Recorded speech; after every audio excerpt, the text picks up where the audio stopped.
Welcome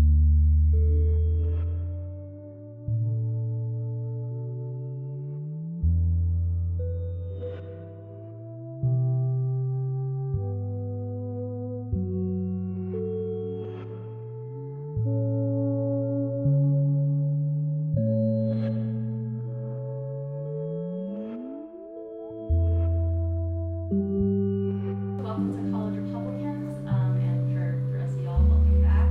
Back when COVID hit, or the year before COVID hit, all of our senior officers had graduated, and we essentially just needed people to step up into leadership positions so the club could keep going. And I offered to be the vice president. And after our president graduated last year, then I stepped up to be the president.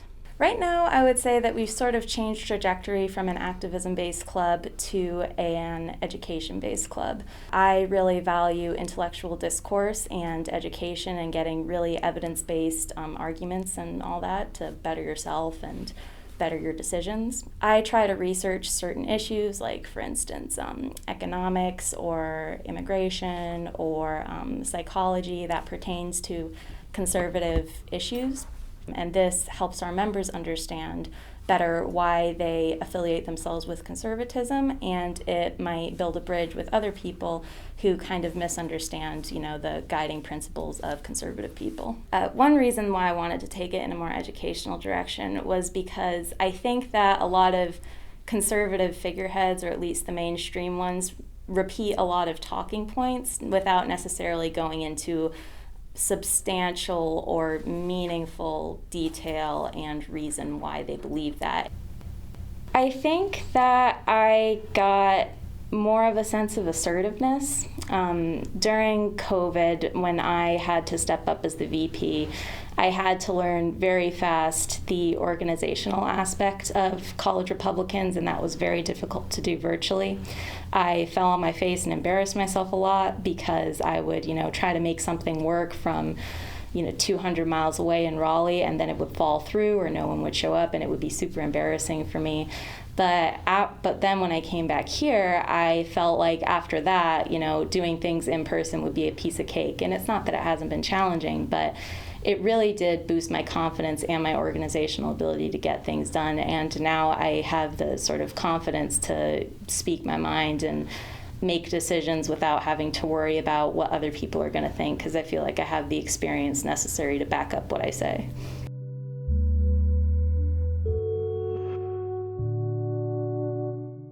I think that some of the most common misperceptions about conservatives is that they are mean people or that they are racist.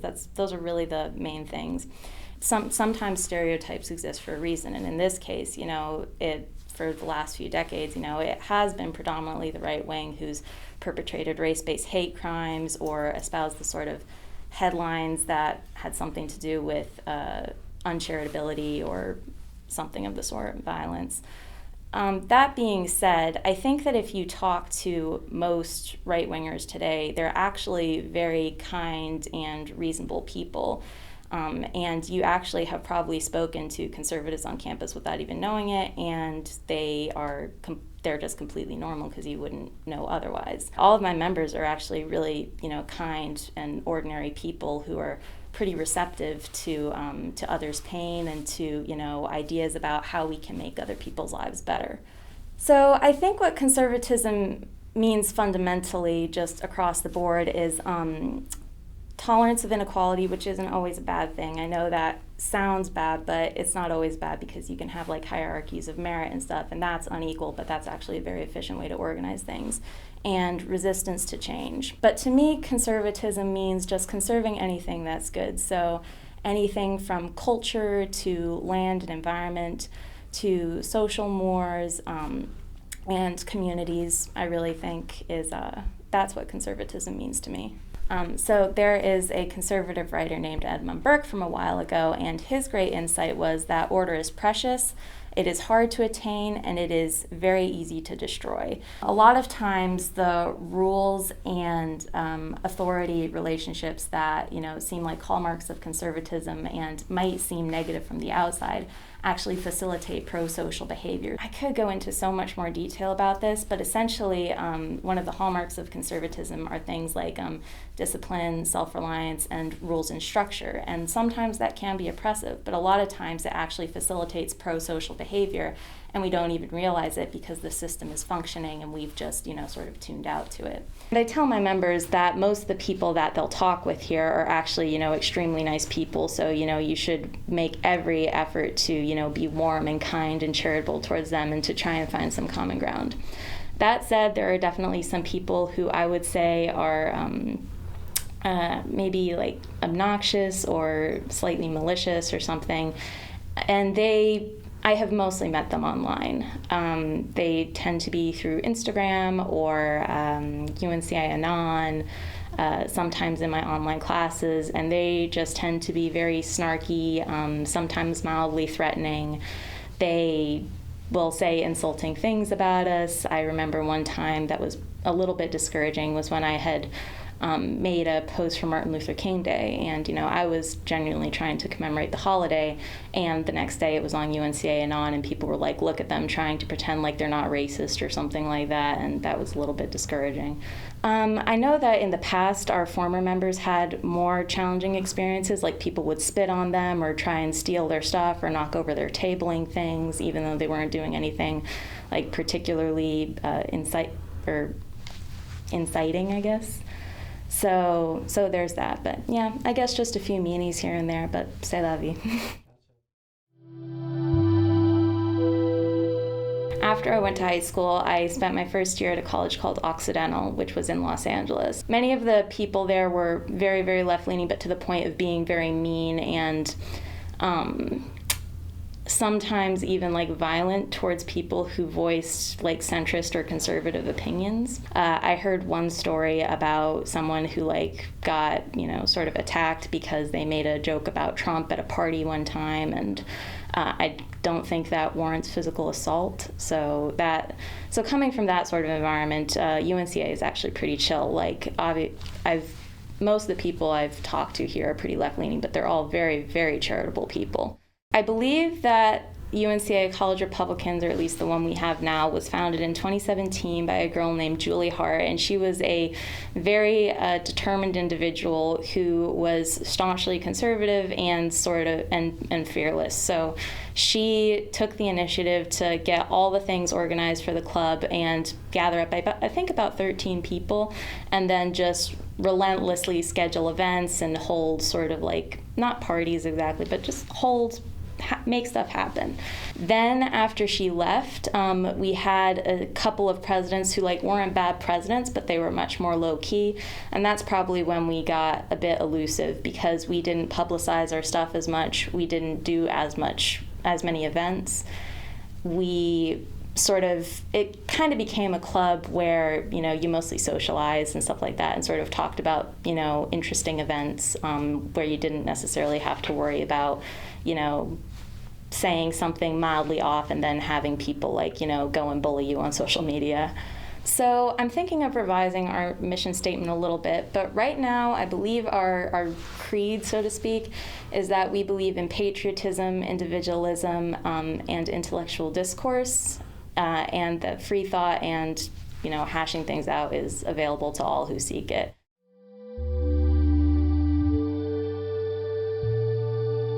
For me personally, ideology always comes before party. This is not to say that I'm necessarily going to vote Democrat unless we really have an exceptional candidate on the ballot.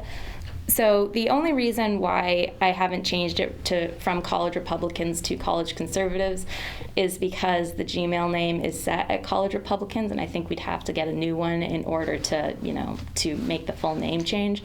But if it was up to me, it would just be College Conservatives, because there's actually a whole variety of conservatism. There's conservatives who are anti-capitalist. There are conservatives who are really seriously environmentalists. There are conservatives who believe extremely strongly in the preservation of culture, even sometimes at the expense of the economy, whereas I would say modern conservatives are more concerned about the economy and are willing to tolerate social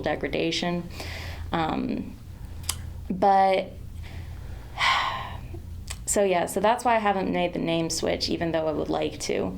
But yeah, so for me, conservatism is all about preserving good things. And for me, that especially encompasses things like land, social ties, trust, and morals, and culture. Oh, sure.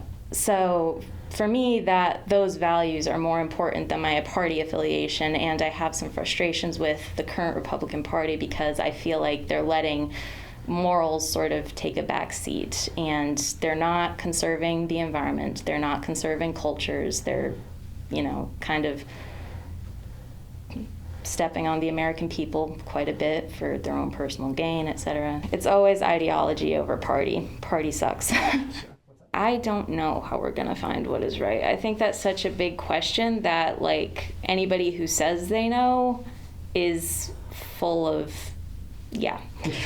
So there's that. But I'll start out by illustrating something else. So during our talk about the moral differences between liberals and conservatives, we watched a video by Jordan Peterson. And for the moment, I'm just assuming that Mr. Peterson has done his research because, everything points to that, but I digress. So one of the claims that Peterson made in that video was that conservatives are generally more sensitive to emotions, particularly disgust. And the reason for that, very, very roughly speaking, is that as products of evolution, we sort of develop disgust in order to avoid pathogens.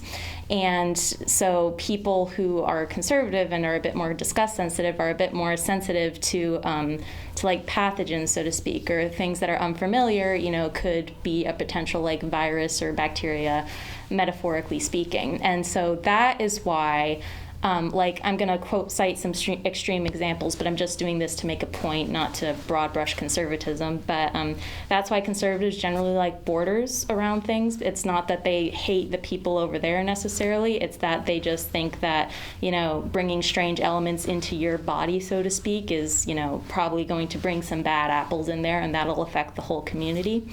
And that's why Hitler, who seemed to be extremely disgust sensitive, was very much about characterizing the Jews as a virus inside the body. And it's not that rhetoric hasn't been used time and time again, but, he obviously carried it to the extreme where he, set up the concentration camps and tried to exterminate them because they were the virus and the German people were the purebloods who needed to be, preserved from it. So, but lest that sound off-putting, think of this. So COVID happened. What was the first thing we started doing? Well, the first things that we should have been doing, at least, and that some people were doing. We started social distancing. We started quarantining. We started cutting off, putting on regulations of travel, and the government was issuing things like, please don't have hookups with other people, which was, I found it was amusing, but it was like, yeah, just take care of your issues yourself. So there was very much that those rules that sort of slid into place because, it's easier to control for potential pathogens that way if you just keep boundaries and stuff like that. Another thing that Peterson cited was that in countries where there are roughly speaking, in countries or locales where there's a high prevalence of disease, and I think particularly sexually transmitted diseases, there are higher levels of authoritarian attitudes at the local level. So people are actually more primed and more accepting of the ideas of things like mild dictatorship or what have you, and they also have very strict sexual rules.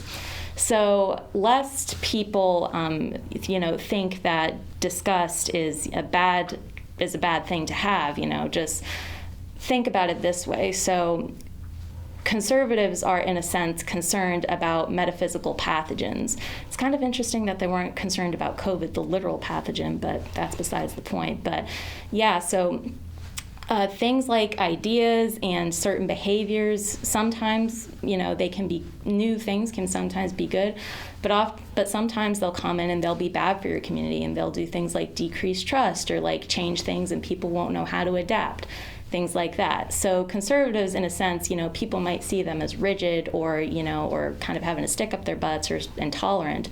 But a lot of that is stemming from an instinct to sort of protect and preserve from things like, a metaphysical COVID. So I think that one of the things that will really help is for people to really consider things like that, like why we're different.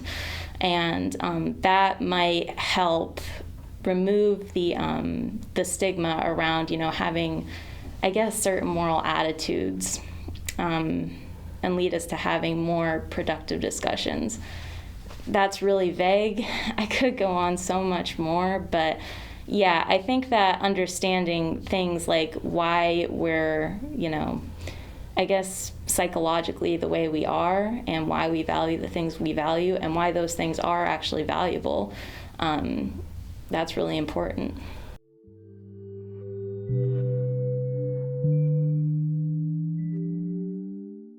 Under my leadership, at least, and hopefully for the next set of leadership, we are going to be unusually dedicated to really hashing out things like the truth, evidence, reasoning, et cetera, and this will, of course, have a conservative tilt to it, but nonetheless, I'm going to try and make it as fair and as rigorous as I possibly can under the circumstances. So lest you think that we are just committed to blind ideologues or et cetera, or that we will dislike you or discriminate against you for any reason. First of all, absolutely not. I won't let that happen. And my leadership won't let that happen either.